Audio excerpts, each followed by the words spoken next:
Bismillahirrahmanirrahim. Assalamualaikum warahmatullahi wabarakatuh. Teman hijrah, teman terbaik, tempat terindah. Halo teman-teman semuanya, selamat sore dan selamat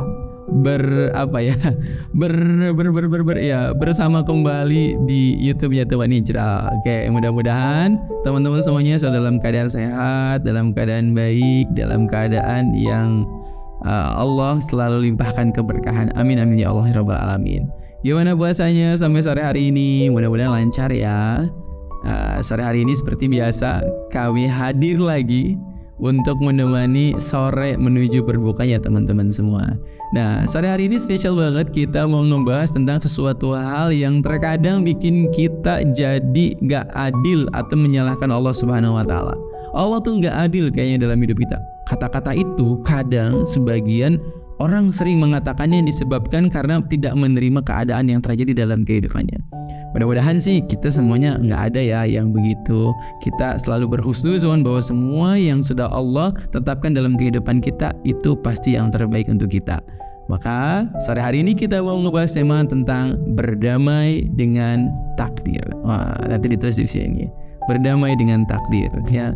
Kenapa kita harus berdamai dengan takdir? Kenapa kita harus menjadi orang yang senantiasa menerima, mengimani setiap ketetapan yang sudah Allah berikan kepada kita?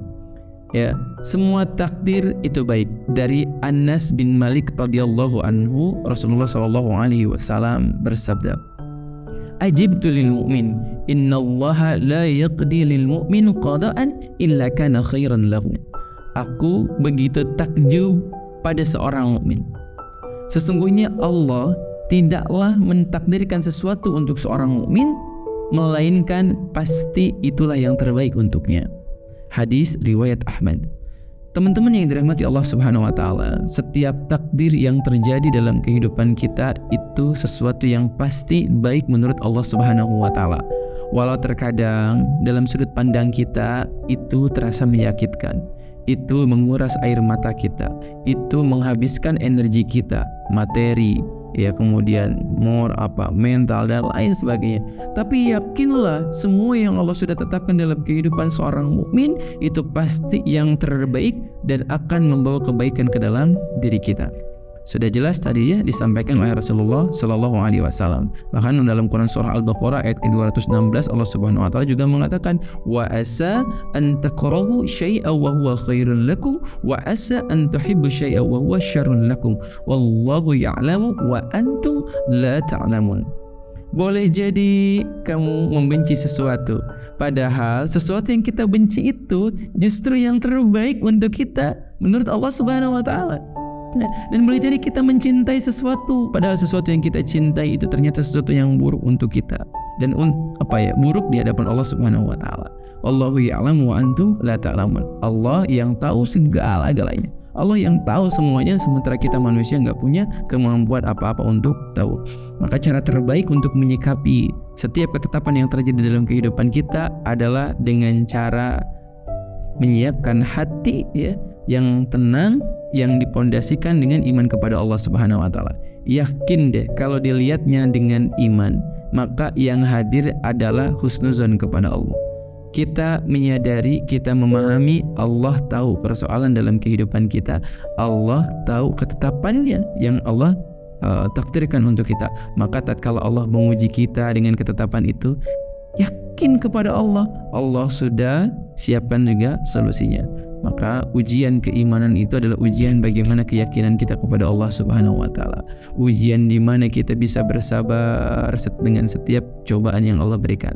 Ujian di mana kita bisa bersyukur dengan setiap nikmat yang Allah berikan. 3 amalan yang akan menjadikan takdir itu menjadi baik ya untuk kita. Amalan yang pertama adalah amal kebaikan. Ya, kata Nabi Sallallahu Alaihi Wasallam dalam sebuah hadis yang diriwayatkan oleh Imam Al-Bukhari dan Muslim, beramalah kamu sekalian, karena beramal, berbuat kebaikan atau ibadah akan mengubah sesuatu yang buruk yang telah ditetapkan Allah Subhanahu wa Ta'ala kepada kita. Maka amal kebaikan yang kita lakukan, amal sholih, ibadah, menolong orang lain, hati kita yang senantiasa dijaga, husnuzan kepada Allah, husnuzan kepada sesama, bersih, tenang, jauh daripada ghibah, membicarakan orang lain dan lain sebagainya, itu adalah amal-amal yang insya Allah dengan izinnya Allah akan mengubah ketetapan yang buruk menjadi sesuatu yang baik datang dalam kehidupan kita. Maka tidak ada balasan kebaikan kata Allah kecuali balasannya adalah kebaikan. Hal jazaul ihsan ilal ihsan. Maka berbuat baik aja, yakin pasti Allah akan balas dengan kebaikan yang berlimpah dan berlipat ganda. Maka takdir-takdir yang Allah tetapkan akan menjadi takdir yang akan membawa kita kepada kebaikan. Itu yang pertama.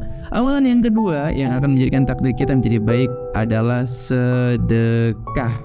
Kata Nabi SAW yang diriwayatkan oleh Imam At-Tirmidzi, sesungguhnya sedekah itu dapat memadamkan kemarahan Allah dan menolak ketentuannya yang buruk. Banyak-banyaklah kita berbagi, baik itu dengan diri kita maupun dengan harta kita.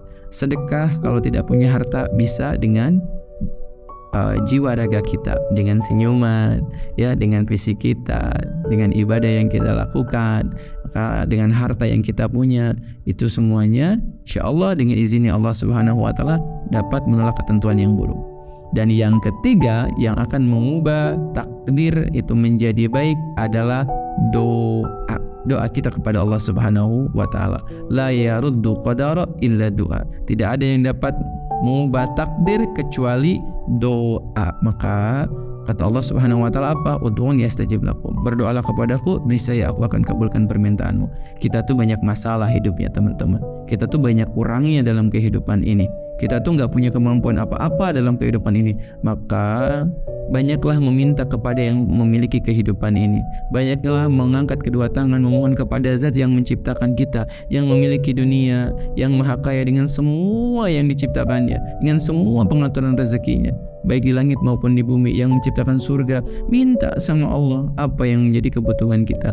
Minta selalu hati kita dibimbing, minta selalu kita dicukupkan dalam berbagai urusan, rezeki dan lain sebagainya. Karena kita tidak akan pernah bisa lepas daripada pengawasannya Allah. Kita tidak akan pernah lepas dari variabel Allah Subhanahu wa taala. Tiga hal tadi insya Allah kalau kita lakukan akan menjadikan semua ketetapan-ketetapan itu menjadi baik dalam kehidupan kita. Allahu a'lam bishawab. Mudah-mudahan Allah senantiasa menjaga hati kita, menjaga hidup kita. Allah bimbing kita sampai nanti kita ke surganya Allah Subhanahu wa taala. Barakallahu fikum. Assalamualaikum warahmatullahi wabarakatuh.